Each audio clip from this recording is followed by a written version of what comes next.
E aí, gente, atenção a isso aqui. A gente vai para uma série de 3 aulas sobre o livro Crátilos, de Platão. Tem Sócrates discutindo com Hermógenes sobre etimologia.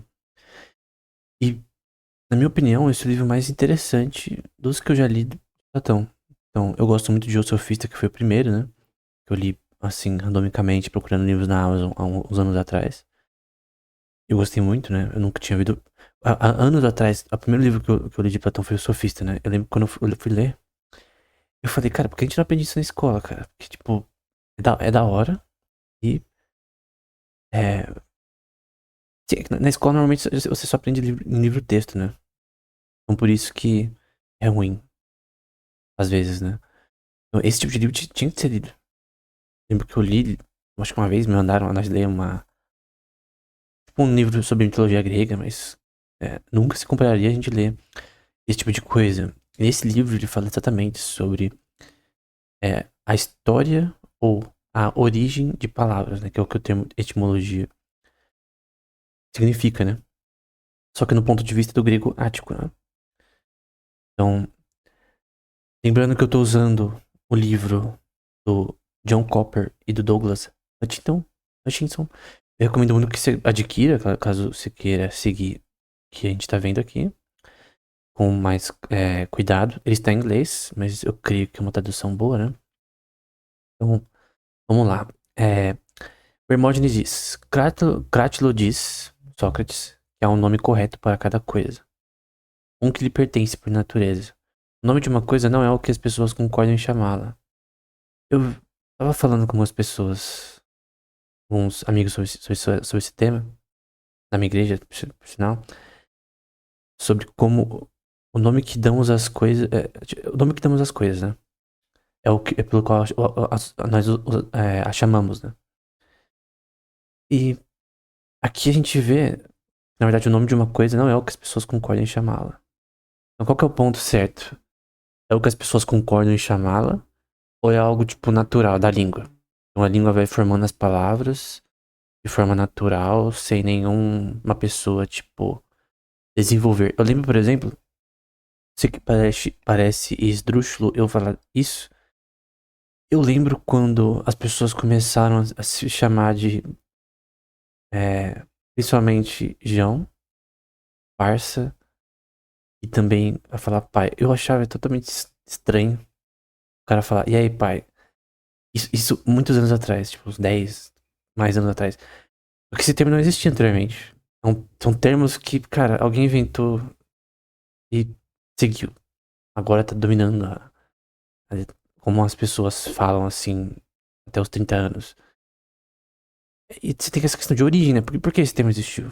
Alguém escolheu isso ou simplesmente alguém disse isso num certo momento e aí começou a fazer parte da nossa língua, por exemplo? Essa é uma questão, esses dois pontos. Ou isso aqui não necessariamente tá errado ou certo. A gente tem dois contrapontos. Ou o nome de uma coisa é o que as pessoas dão a ela, ou é algo natural. Socialmente, como a forma que Deus criou o ser humano, de como socialmente as palavras se formam, né?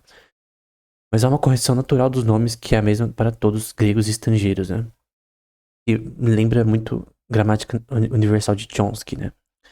Com certeza, se eu tivesse assistido, esse aqui é engraçado, ao curso de 50 dracmas de Pródico, ele mesmo anuncia um tratamento exaustivo desse tópico de etimologia, não haveria nada que o impedisse de aprender imediatamente a verdade precisa sobre a correção dos nomes. Ele tá zoando aqui, tá? Pelo menos é o que eu entendi. O Sócrates era contra os sofistas, né? O Sócrates era alguém que poderia ser rico, mas ele não cobrava pelo que ensinava, né? Então, muitos cobravam pelo que ensinava, chamado de sofistas. Sócrates não. Não que nada errado nisso, né? Mas eu tô falando que ele pensava, né? Então, o que custava 50 dracmas? 50 dracmas é um bom dinheiro. É um dinheiro dracma. Não necessariamente, mas é o quanto alguém ganha por um dia de trabalho normalmente. Até do ponto de vista bíblico. Tem uma passagem, por exemplo, da dracma perdida, que a mulher. Jesus conta uma história de uma mulher que ela perde dracmas, né? E uma dracma, né? E ela vai toda a casa pra achar essa dracma. Que era o valor de um dia de trabalho.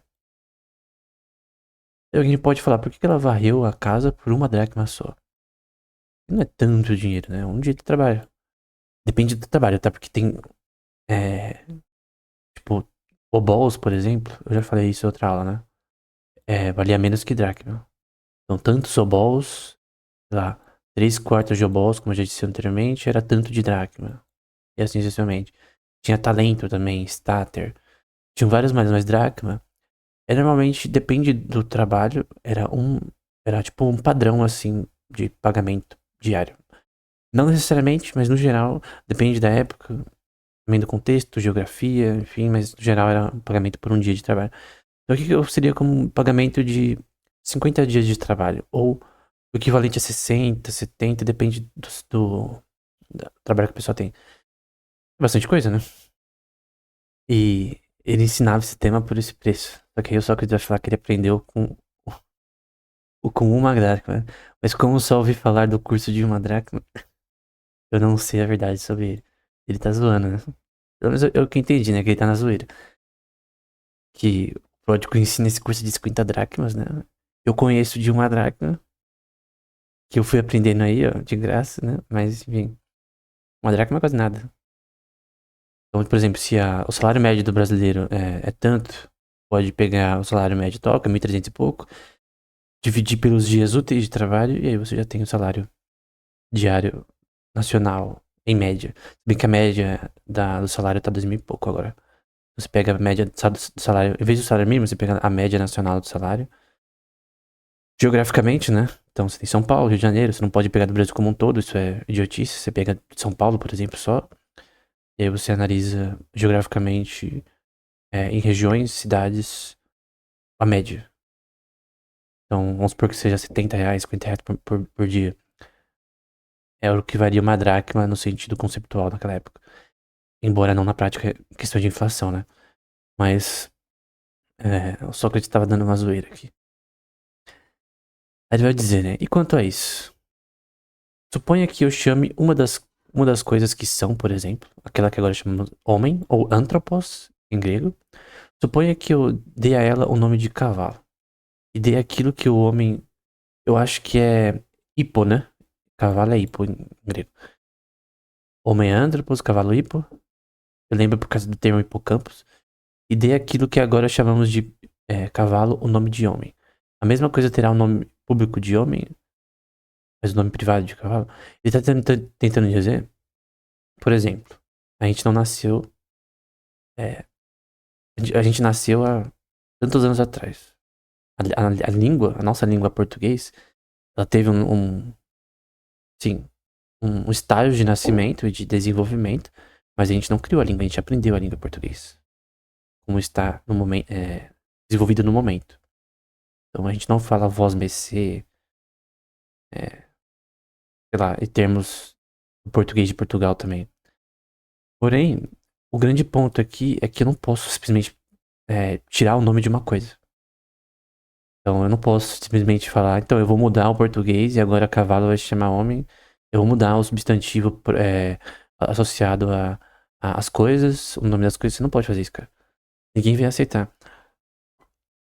Esse é o ponto pra dizer que as coisas não são o nome que damos a elas. Então eu falei no começo que tem essa visão, que é possível, né? Você pode discordar de mim. Só que o Sócrates tá falando que, na verdade, não, a gente não dá o nome das coisas. E aí o Sócrates, ele vai, nesse livro, desenvolver um pensamento que é chamado de word giver. E o termo que a gente vai ver posteriormente certinho em grego. Mas é um ser divino que deu a linguagem ao ser humano e que colocou no ser humano, talvez, eu tô tentando interpretar do ponto de vista teológico, a capacidade de linguagem e de associar coisas a aos termos que vão se formando na língua. Do ponto de vista bíblico, eu creio que existiu uma linguagem universal em Babel, após o dilúvio, é o que a Bíblia diz, né? Então eu creio na palavra de Deus pela fé. E que dessa língua universal teve uma separação. Gênesis 11, né?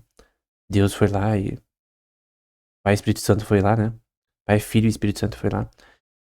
Deus em si, né? Sendo um. E desmembrou as línguas em Babel, né?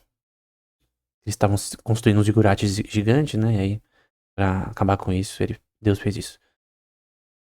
Se você é um cara mais naturalista, né? Então, não crê nisso, aí você tem que ter uma noção mais histórica, né? Então você tem que ler a história desde os Sumérios, por exemplo, e entender como que. Quais são as línguas que formaram as outras línguas.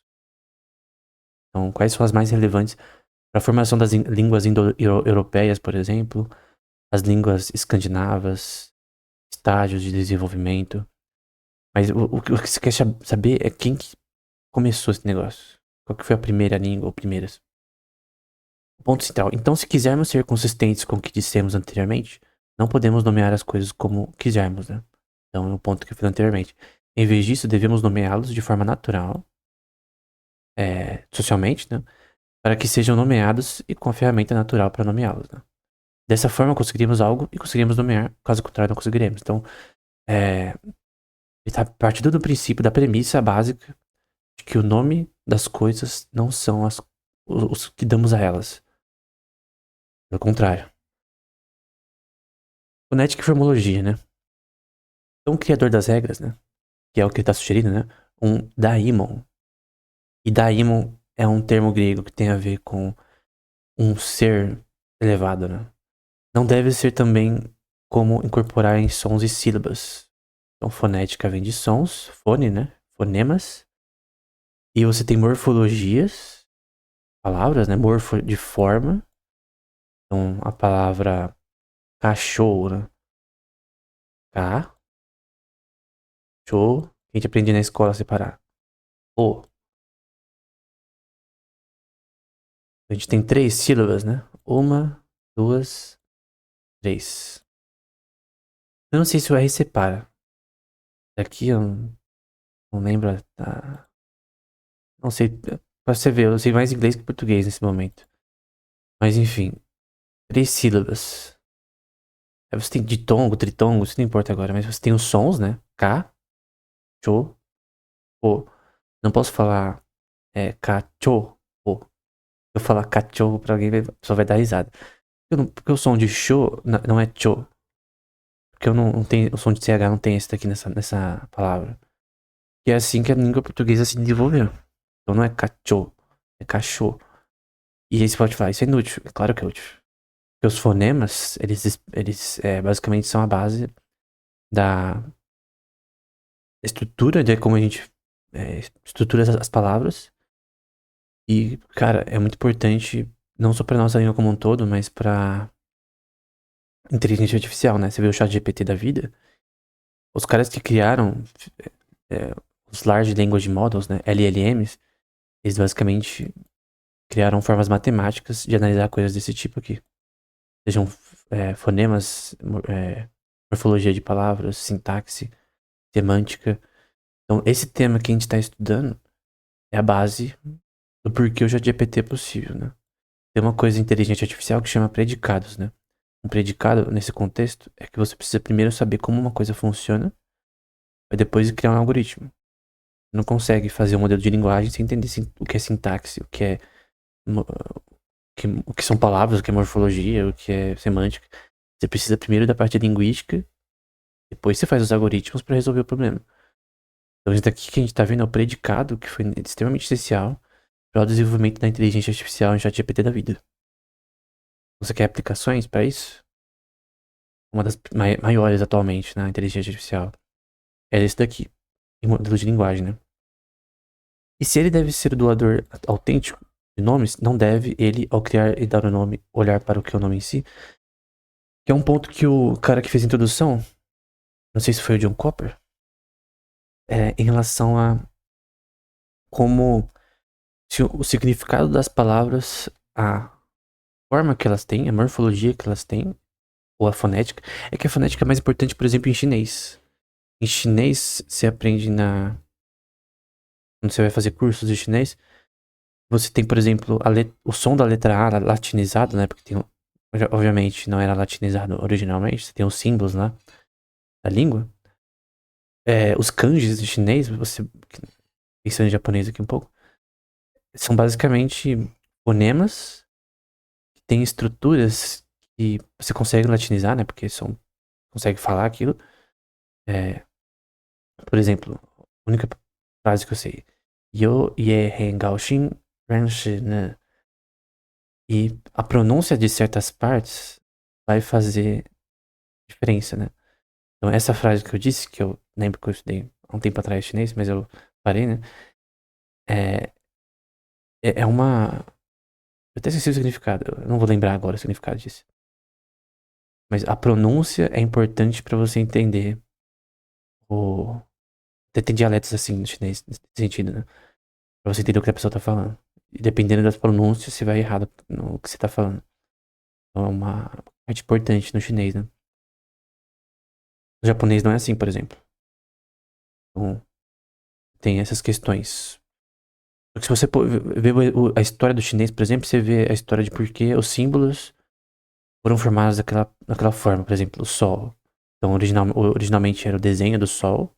Algumas pessoas imaginavam de uma forma simples. Aí foi se desenvolvendo até ter o, o símbolo certinho. O japonês também. Então, se você estuda a história das duas línguas, é bem interessante, porque é uma linguagem mais simbólica, né? Não é que tem letras no, no nosso idioma, né? Coreano, assim, também, enfim. Por isso que é mais difícil pra nós aprender, né? Mas desde que ele deem a mesma forma, mesmo que essa forma esteja incorporada em ferro diferente, a ferramenta estará correta. Seja ela feita na Grécia ou no exterior. Ele tá falando sobre. Vou dar uma analogia, né? Com a morfologia e a estrutura de palavras. E aí, Sócrates vai dizer: segue-se que a atribuição de nomes não pode ser uma questão tão inconsistente quanto você pensa, Hermógenes. Nem pode ser uma obra de uma pessoa inconsequente ou casual, né? Então ela está dizendo que é uma coisa mais socialmente construída de uma forma natural, né? Portanto, Crátilo está certo ao dizer que as coisas têm nomes naturais. E que nem todos são atrição de nomes, né? Alguém pode criar nome de coisas. Então, por exemplo, tem a Caetilha. É o nome de um drible no futebol. Mexicano. É.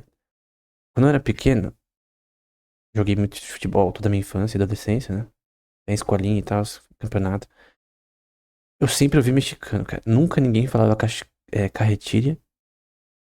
Ou, como é? No outro nome pra rolinho, caneta, né? Cara, nenhum dos meus amigos falava caneta ou carretilha. Era mexicano e rolinho. Aí você vai pra outra região, eles falam dessa forma. Por quê? Primeiro que esse são nome de coisas, é um dible que foi inventado. Por exemplo, o Sócrates inventou elástico. É estranho porque é o mesmo nome do nosso Sócrates aqui do Platão. Sabe o Sócrates do Corinthians? Ele inventou o elástico. Na verdade foi um japonês que inventou, mas ele que popularizou o elástico. Esse nome foi inventado, cara. Alguém deu nome ao dible. Não tem coisas que nós damos nomes a elas, outras coisas não. É claro que do ponto de vista bíblico, o Adão deu nome pra todos os animais, por exemplo. Mas eu tô falando do ponto de vista posterior, né? Em que você tem. Tipo, a gente nem sabe a língua que Adão falava, então é impossível eu pegar disso e fazer alguma coisa do ponto de vista linguístico, né? Mas, em certo sentido, tem coisas que nós damos nomes a elas sim. Você vê do ponto de vista bíblico, por exemplo, com Adão, Adão deu o nome dos animais, né? Então, eu creio que ele deu o nome de outras coisas, provavelmente também. Deve ter uma origem dos nomes em si. O que talvez seria um ponto contra Sócrates aqui, né? Não sei. Esses dois pontos estão em conflito, até em mim mesmo, né? Eu não tenho uma ideia total. Ele vai usar o nome de algumas pessoas associadas à literatura homérica. Aqui é o Scamandrius e as Tunanacas. Ah, não, as Tuanas. Só que esse que aqui, essa letra aqui. Opa, não é assim que o meu professor de grego Koine me ensinou. Talvez esteja correto, mas enfim. Se chama Kisi. As Tuanax. Tem que pronunciar com Anax. Minha pronúncia com certeza não é correta, mas enfim. São dois nomes. E aí, vai ter essa frase que é do Homero, que é aqui. Que é lambda, que tem a som de L. Então é Calquida. Kikleskousi Theoi. Theoi vem de Theos. Significa Deus, né? Umas primeiras. Acho que eu escrevi certo isso aqui. É um dos primeiros termos que se aprende em grego koiné, né? Andres, que é homens, nesse contexto, de Kumindri. Simindin, aqui, né? Simindis. Então, os deuses chamaram Calcis, mas os homens chamaram Simindis, né? Então, ele tá citando Romero com uma ênfase, né? Isso aqui é importante. Tem artigos, eu li no passado por uma certa razão, mas tem artigos que mostram que as citações, por exemplo, de Platão e Aristóteles, de Romero e poetas, normalmente são intencionais e às vezes por memória. Então, normalmente tem intenções, então não necessariamente ele considera o contexto. Nesse caso aqui, a razão que ele está citando é uma razão para explicar o conceito que ele está tentando desenvolver aqui. Então, os deuses Theoi, né, chamaram Calcis, mas os homens chamaram Sementes. Então, ele está tentando criar uma questão homérica em relação a um termo, pelo que, entre aspas, do ponto de vista pagão, os deuses deram o nome de Calcis e os homens de Sementes, né?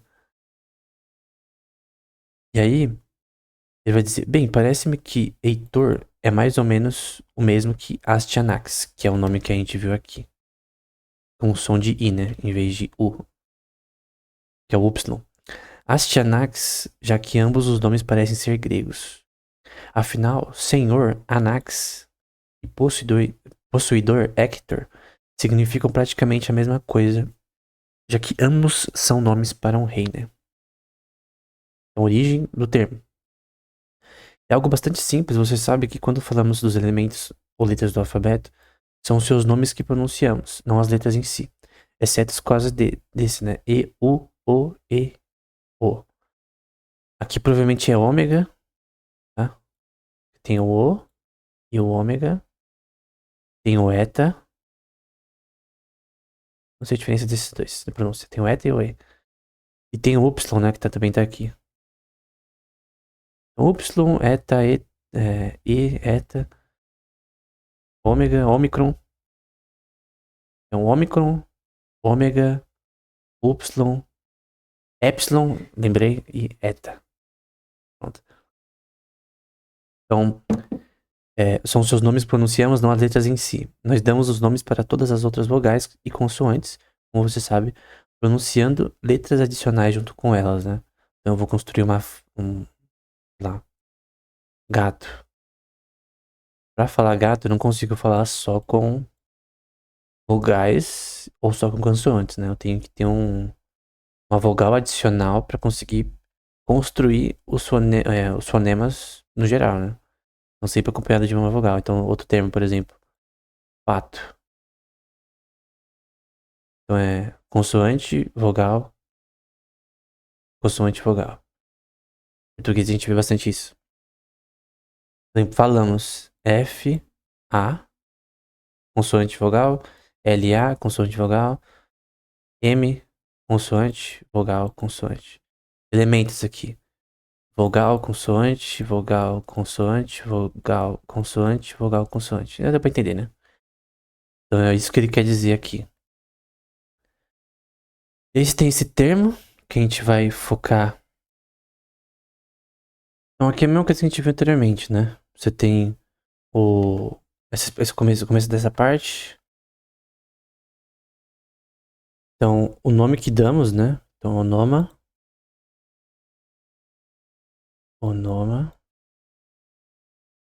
legomen. Então, o nome das coisas como falamos. Aí vai estar aqui. Os elementos das letras do alfabeto.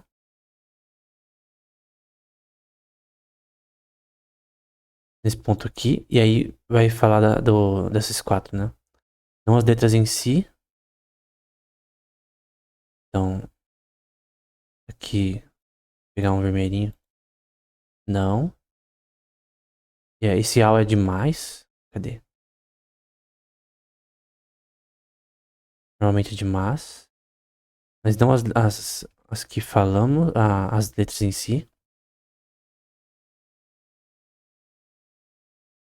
Mas as vogais em si, né? Epsilon, tá como gama.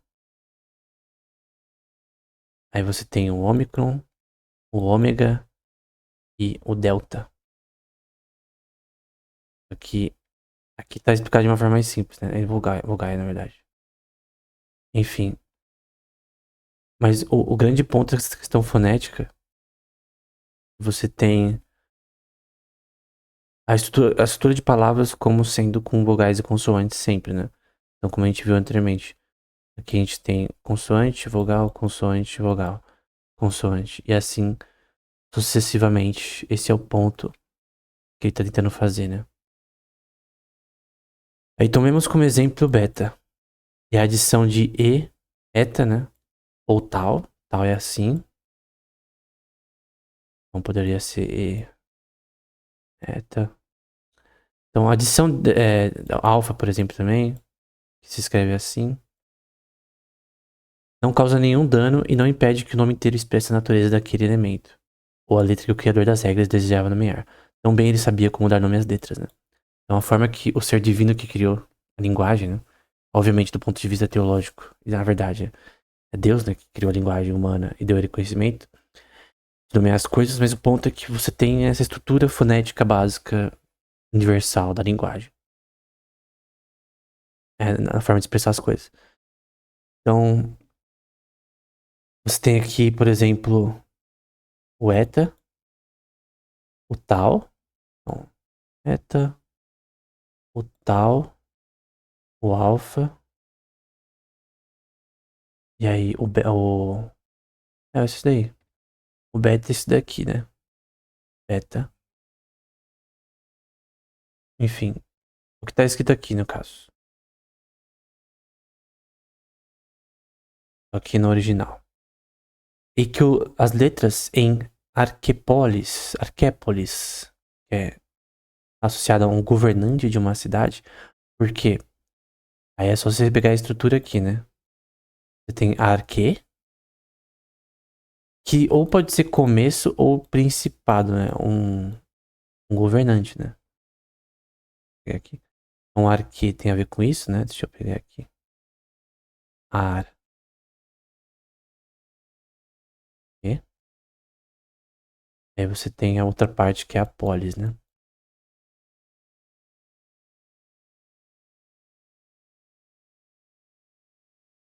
Então, e polis é cidade, né? Politeia, enfim.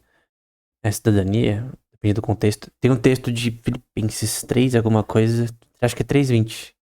Eu sei porque o Spurgeon pegou uma pregação nesse tema, e aí a tradução que ele usou, provavelmente era a tradução de Geneva, ele traduzia politeia como conversação.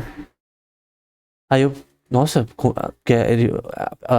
a ênfase da pregação, né, era que nossa conversação está no céu. E não tá errado, né? Nossa conversação, nosso modo de falar tem que estar no céu. Tem várias passagens que falam sobre isso.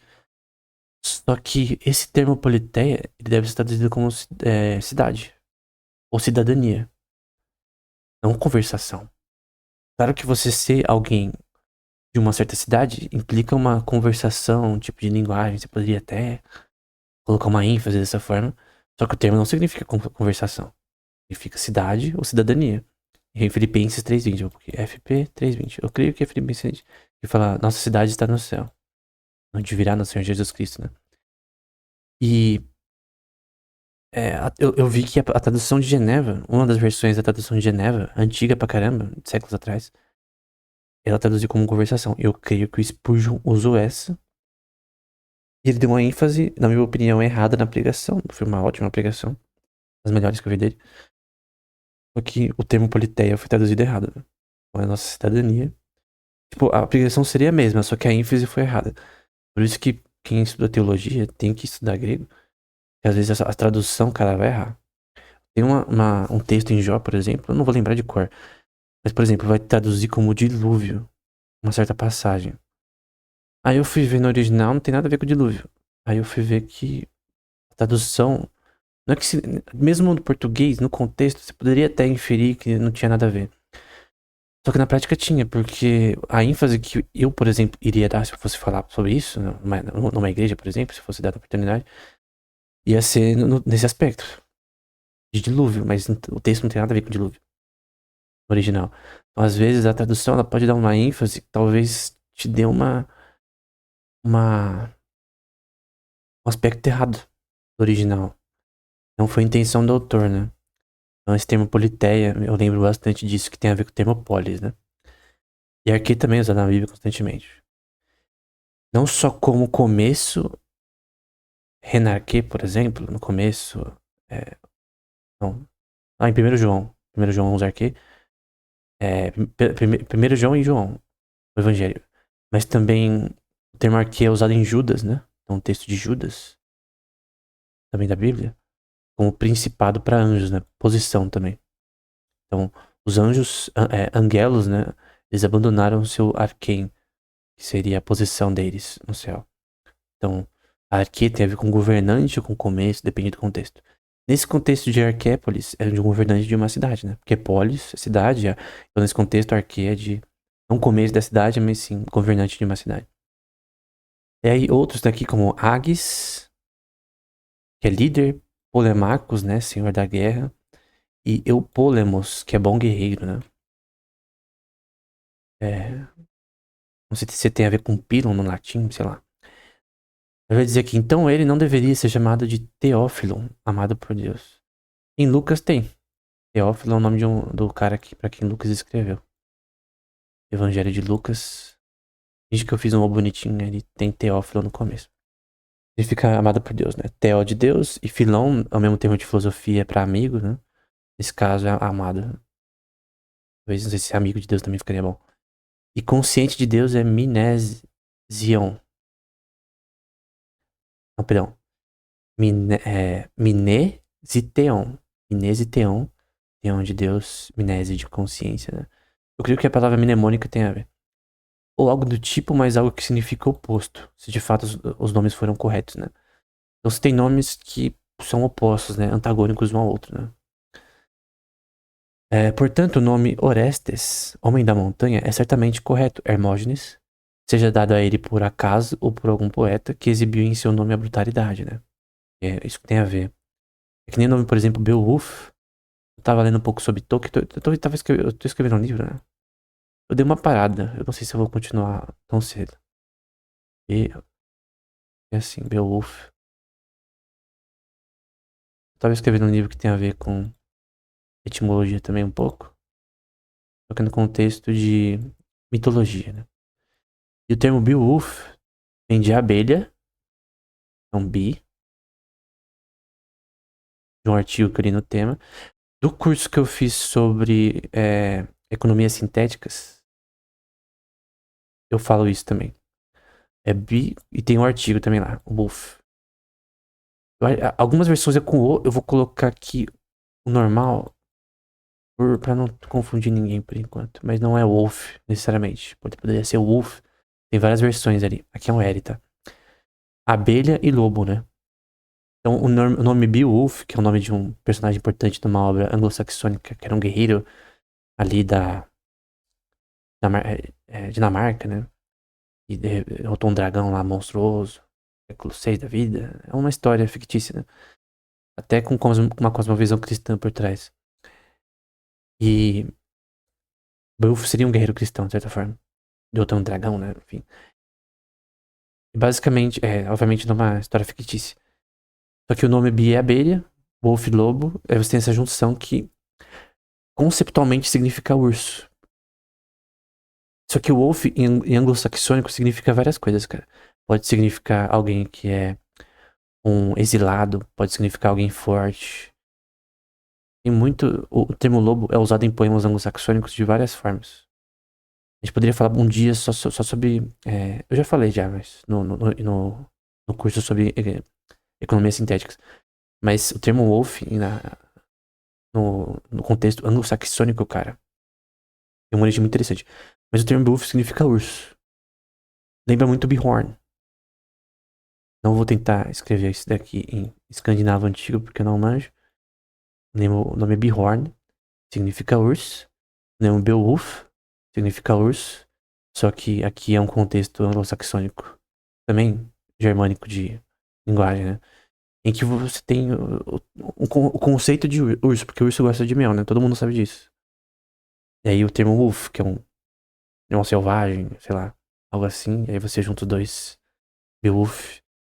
Não é da minha cabeça, tá? Eu dei artigos nesse tema e eu citei no curso anterior que eu dei no canal. E também que eu tava, de um livro que eu tava escrevendo. Eu tive que ler sobre esse tema. Então isso aqui é muito citado. Se eu não me engano, pelo próprio Tolkien. Tem uma carta, acho que ele fala sobre esse termo. Ele estudou bastante sobre esse poema chamado Beowulf. Enfim, a permanência de seu exército em Troia e sua perseverança ali são um sinal disso. E assim, Agamenon, que é um cara importante na em Homero, né? Na história aí grega, nesse contexto da Troia, significa que este homem é admirável, porque Agastons tem a ver com admirável, por manter sua posição, que seria Epimonem. O admirável Agastos, a posição Epimonem, aí você junta e você poderia formar Agamenon. Agamenon, né? Não, Agamenon, na verdade. E o nome Atreus, né? Pra quem joga Call of Duty, não, é God of War, né? Conhece esse nome, né? Kratos e Atreus, né? Kratos, não lembro como se escreve. Se é assim. Não sei se é com ômega. Acho que é assim. Também parece estar correto, pois tanto a eliminação, né, de Crisipos quanto a sua crueldade com Tiestes foram prejudiciais. Destrutivos, Ateires. Então, porque Ateires significa destrutivo, o nome Atreus faz sentido por ser alguém que traz destruição, né? É interessante porque quando alguém joga God of War Ragnarok, né? O nome Atreus faz sentido, né? Que ele vai destruir os deuses lá do mitologia nórdica, né? Enfim. Então, até eles têm a ver com isso. Assim, o nome Zeus, né? Que em latim é Juve, né? Por que eu tô falando isso? Porque tem uma época que eu fui ler um texto, um poema anglo-saxônico pra escrever um livro que eu não terminei ainda, tô preguiça de terminar. É, que tem a ver com Zeus. E aí quando eu li pela primeira vez Juve, né? Eu não entendi, cara. Eu fui pesquisar e tinha a ver com Zeus. Também é Di, né? Di e dia também tem a ver. Di e dia. Não confunda com dia na nossa língua, tá? Tem a ver com o grego, que é algo através ou por, né? No sentido que Deus seria que através de todas as coisas existem, que foram criadas e tal. Embora a criação desse termo é pagã, né? A aplicação linguística só é real, né? Do ponto de vista teológico. O verdadeiro Deus, que é o Deus bíblico, né? No único que é digno de toda a honra e toda a glória.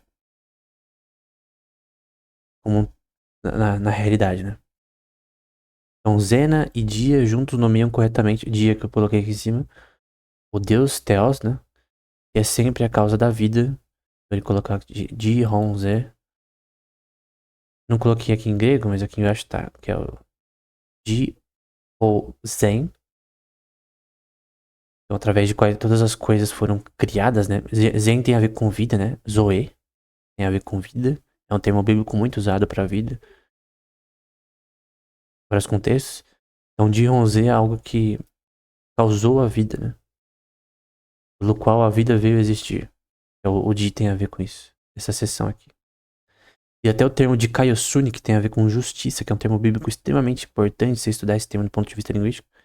Também, Sócrates vai dizer que de Kaiosune vem também desse termo. Então vai dizer, mas como eu disse, seu nome, que na verdade é um, é dividido em dois, Dia e Zena. Quando se ouve Zeus é um filho de Cronos, que significa tempo, se eu não me engano, pode-se achar isso ofensivo a princípio. E pode parecer mais razoável dizer que ele é filho de um grande intelecto, né? E aí tem uma explicação aqui. Se eu não me engano, isso aqui é uma explicação do próprio autor dessa edição. Mas na verdade o nome. Não, acho que na verdade é o que eu estou falando mesmo. Mas na verdade o nome Cronos, Chrono, não significa criança. Por que tá falando isso? Porque Zeus é filho de Cronos, o que seria chamado de ofensivo, mas não é. Porque seria que Zeus é filho de um grande intelecto. Que Cronos também é um termo que tem a ver com alguém extremamente inteligente, né? Um ser inteligente. Embora a gente tá falando de deuses pagãos, que não existem, né? Então, Crono não significa criança, por causa do termo Coros. Então, deixa eu pôr aqui direitinho. Eu acho que eu tô escrevendo. É assim, né, na verdade, né? Tô ficando louco. Será que é assim? Coros? Mas tô tentando lembrar de quarta. Mas a pureza e clareza do seu intelecto ou entendimento. De acordo com a lenda, ele era filho de Uranus. E pra quem não sabe biblicamente, Uranus é céu também. Seja na Septuaginta ou no Novo Testamento. Uranus é céu. Então, quando fala Deus criou os céus e a terra, é Uranus que é usado na Septuaginta, né? Então, de acordo com a lenda, o filho de Uranus, cujo nome também está corretamente dado, pois a visão que está acima é pelo nome Urano, celestial, ou céu, né? Como é traduzido, olhando para as coisas do alto. E nesse contexto é Rede ao esto ano, que é olhando para cima. E astrônomos, né? E a origem de Theos, cara, por várias razões, esse livro é a razão de que todo mundo que estuda grego koiné, grego bíblico, né? É obrigado a ler Crátilos, cara. Todo mundo que se diz teólogo e que quer estudar o grego é obrigado a ler Crátilos. Não é tipo. Não é tipo no sentido, tipo, apologia de Sócrates, que você pode ler se você quiser, enfim. Não vai ter nenhuma implicação grande em estudos bíblicos, né? Nesse caso, cara, como a Septuaginta e o Novo Testamento, no caso, são muito importantes para o entendimento da palavra, você é obrigado a ler esse livro. E um dos termos que é importante é o termo Theos, que é o termo que aparece na Bíblia toda hora. Você tem que saber por que esse termo existiu, né? Foi criado, como foi criado, né? Ele não nasceu biblicamente, ele é um termo usado biblicamente, obviamente ele nasceu no hebraico, do ponto de vista bíblico, né? Na sua formulação correta, os nomes de Deus e tal, mas no Novo Testamento é usado Theos. Você tem que saber de onde veio esse termo, como era usado, né? Então parece que os primeiros habitantes da Grécia acreditavam apenas naqueles deuses nos quais muitos estrangeiros ainda acreditavam hoje. Sol, lua, terra, estrelas, né? Muitas religiões adoravam essas coisas, né? Erroneamente. Os israelitas, né, por um tempo. Em Jeremias, por exemplo, tinha mulheres que ofereciam bolos à Rainha dos Céus. Então, a Rainha dos Céus era uma deusa pagã, né? Que obviamente não existe. E que as mulheres de Israel, no tempo de Jeremias, adoravam, né? De Ezequiel também, infelizmente. Em vez de adorar o verdadeiro Deus, elas adoravam a Rainha dos Céus. Em origem, uma mitologia babilônica, né? E anterior também à babilônica. Vendo estes também estavam se movendo, correndo, deram o nome de Teoi, porque era da sua natureza correr. Tem. Vamos ver se eu consigo tirar de cor aqui. Pelo som. Ih, merda. É. Em. Ah, assim, né? Só que o meu lápis aqui deu ruim. Tem. Eu que é assim.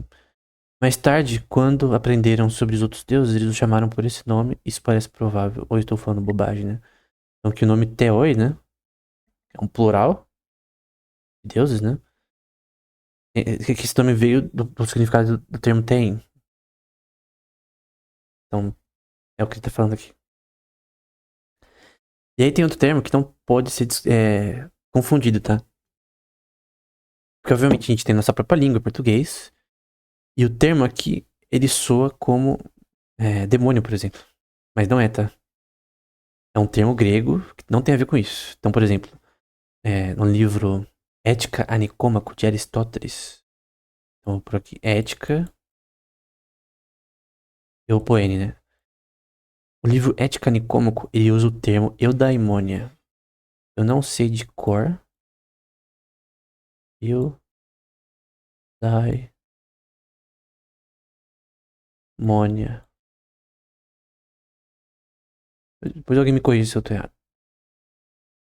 Que significa felicidade. Então é um termo grego. Esquece português. Aqui tá errado, tá? É daimons. Não é essa tradução aqui.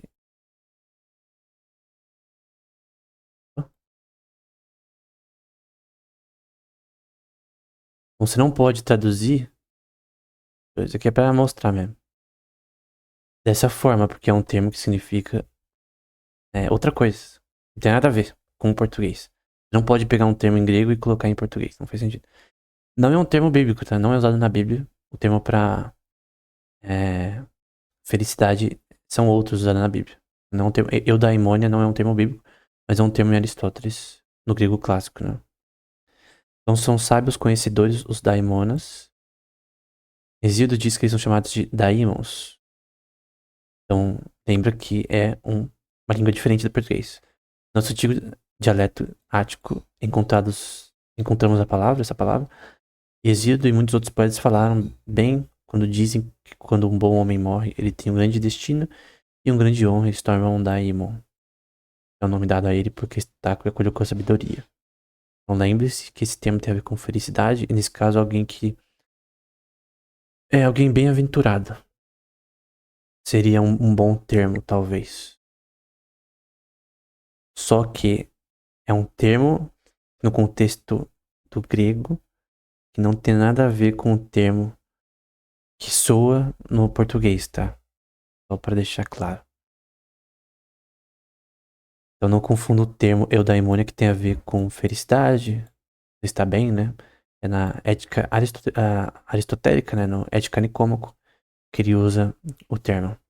Ponto. Felicidade, né? Aí tem conjugação.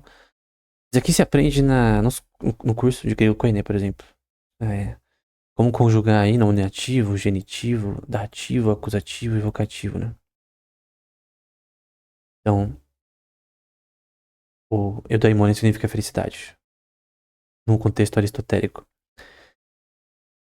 Então, continuando, né? Então, todos eles surgiram do amor de um deus por uma mulher mortal, ou de um homem mortal por uma deusa.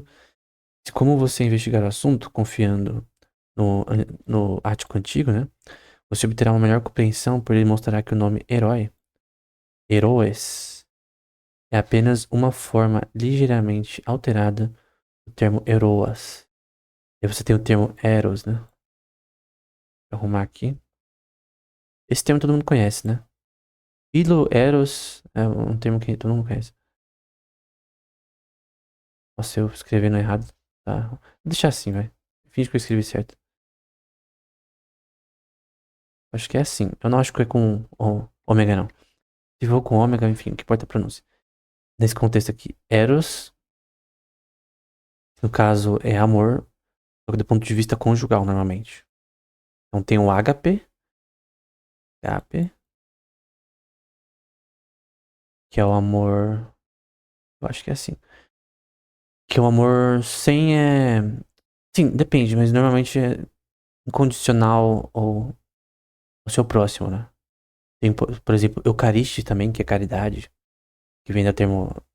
Dá o termo origem da Eucaristia, né? Mas Eucaristia significa caridade, é um termo bíblico. Agape também. Enfim, mas Eros é um nome, é um amor entre homem e mulher, né? E ou esta é a razão pela qual eles foram chamados heróis, ou então porque eles eram chamados sofoi, sabedoria, né? Oradores inteligentes, que é eretores, vem de retórica, né? Retores, retórica. E dialéticos, que é o que o próprio Sócrates gosta, né? De você fazer perguntas pra inferir respostas e assim desmembrar uma ideia de alguém. Pois o eirem é o mesmo que legem, falar, né? Lego em mim, eu falo, enfim. E portanto, como dizíamos há pouco, no dialeto ático, os heróis revelavam-se em discursos, né? Ele tá dizendo que o termo vou pegar aqui, heróis, parece com português heróis, né? Lembra muito português heróis. Vem do termo, e também retores, o erotan, enfim. Mas você pode dizer, agora outro termo, né? Mas você pode dizer por que os membros da raça humana são chamados de antropon. É um termo bíblico muito importante. Às vezes acho que usa como nome na saca na Bíblia. Nome na saca são termos que, por exemplo, Theos. Theos na Bíblia, ele não normalmente não escreviam dessa forma. Eles escreviam, por exemplo, o Theta, esse parece um C, né?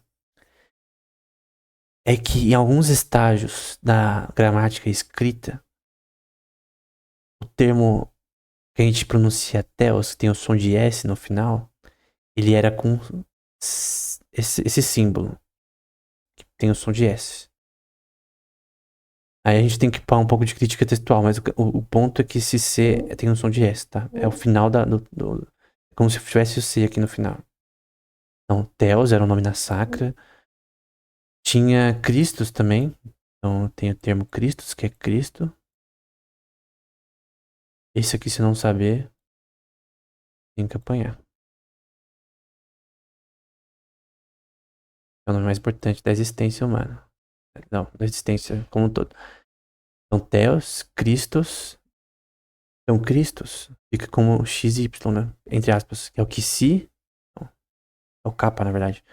Esse negócio com som de K e o gama, né? Não gama?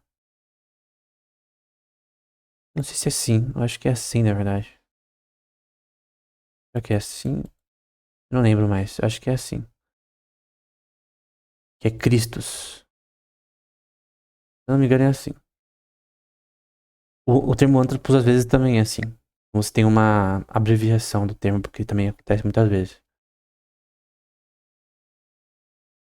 Na verdade, eu lembrei já. É assim mesmo. É assim mesmo. O termo Christus fica assim. Jesus. Ie. Eu não lembro se Jesus é assim. Não, eu acho que nem vou tentar porque eu não lembro de cor. Não lembro de cor, mas. Também tem o nome na saca pra nome de Cristo também. De Jesus Cristo, no caso. Enfim. Por exemplo, tomemos Dífilos, amigo de Zeus. Lembra que esse termo ou dia, né?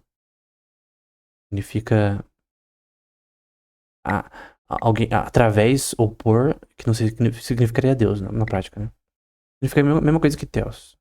Só que a implicação do que ele faz, né? Que ele criou todas as coisas. Como a gente viu anteriormente. Obviamente, Zeus é um deus pagão, não existe, né? Mas enfim. Para que tivéssemos um nome em vez de uma frase, retiraremos o segundo i. Então, dá pra ver aqui que tem dois. E pronunciamos a segunda sílaba B com um acento grave, agudo, dífilos. Ele tá falando sobre como a pronúncia é feita do ponto de vista linguístico, né? Em outros casos, fazemos o oposto, inserindo letras pronunciando uma sílaba com acento agudo em vez de grave, né? Falando sobre pronúncias. Em linguísticas tem várias questões de pronúncia que eu não vou tratar aqui, até porque não manjo tanto de poder ensinar, de você ter questões labiais, questões nasais, tem várias questões aí. Eu já vi em cursos de linguística, né? E também livros de linguística que eu já li, da forma que de pronúncia, né? Então tem palavras que se pronuncia, por exemplo, a letra U, A. Você Fala, por exemplo, A, E, I, O, U bem devagar, você vai ver que cada vogal tem vezes que a língua toca seu dente, algumas não. Tipo, por exemplo, quando você fala a letra A, você vê que a língua fica na parte do dente de baixo, falando normal, né? Quando você fala a letra U, você fecha um pouco a boca, né? Como se fosse assoprar. Quando você fala a letra E, você abre um pouco mais a boca e como se fosse um sorriso, né? Enfim, todas essas coisas tem como você catalogar as formas que as palavras são ditas, né? Então, em linguística isso é muito importante. E é isso que ele tá tentando dizer na prática, né? Bom, essa foi a primeira parte. Tem mais duas. Vai ficar ainda mais interessante. Mais difícil também.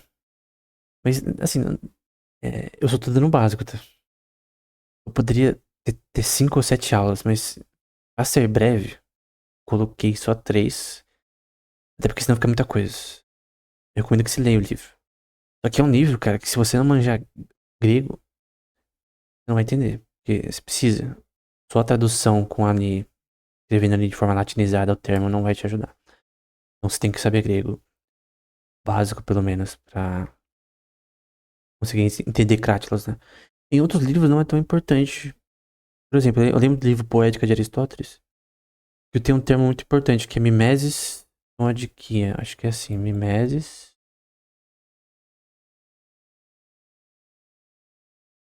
Eu acho que deve estar errado, mas... Esse epsilon e eta eu não consigo lembrar como faz. Não é mimesian. É mimesis, que é toadiquia. Tô fazendo merda aqui. Finge que eu fiz o tal certinho, e aí... A, de, quia. Tô colocando A em vez de alfa. O professor de grego no passado vai me matar. Pronto. Mimesis toadiquim, o que significa isso? Significa a representação do vil. E no livro Poética de Aristóteles, Aristóteles diz que a comédia ela é a representação do que é vil. Por quê? Tragédias, por exemplo. No contexto atual, por exemplo, quando você vê alguém fazendo uma piada com alguma coisa muito ruim, sei lá, teve uma enchente e o cara faz piada com isso. Um tsunami, Léo Lins da vida. Ele fez uma vez uma piada com um tsunami lá do Japão, parece. É isso que comédia é, cara. É mimesis toadiquinha. É a representação do que é vil. Cara, de todo o livro de poética, isso é o que eu mais lembro. A versão do poética que eu li tinha a versão em inglês e em grego. Uma página em inglês, outra em grego. E as partes que eu achava interessante, né? Eu pegava e tentava analisar os termos, né?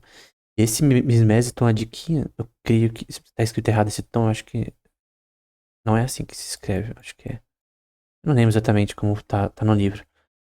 Mas essa mimesis do vil é uma coisa muito importante, cara, e que você não consegue saber pela tradução.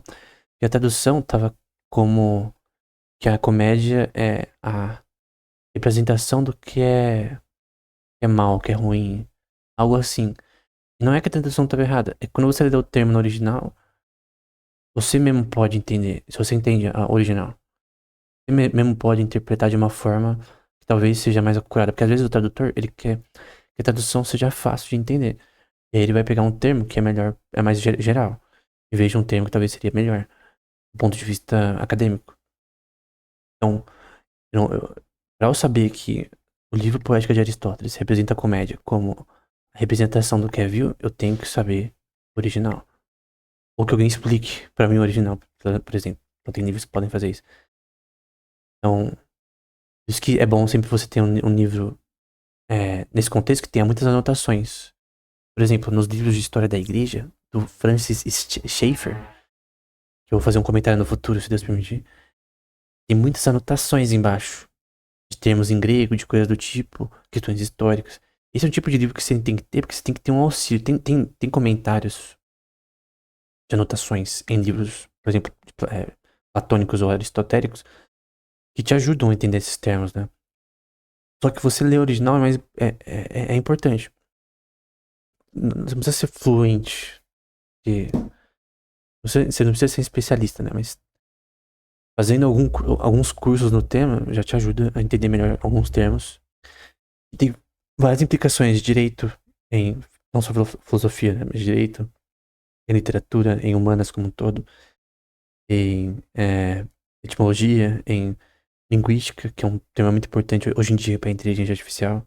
Então, avanços no tema são muito relevantes para a história, para a linguagem, enfim, e filosofia da linguagem. Tem vários temas que são importantes nesse contexto. Mas pode falar, para que é útil esse tema? Cara, para muitas áreas são úteis esse tema. E eu creio que, em vários aspectos, é muito útil para o meio acadêmico, principalmente. Então, era isso. Até o próximo episódio.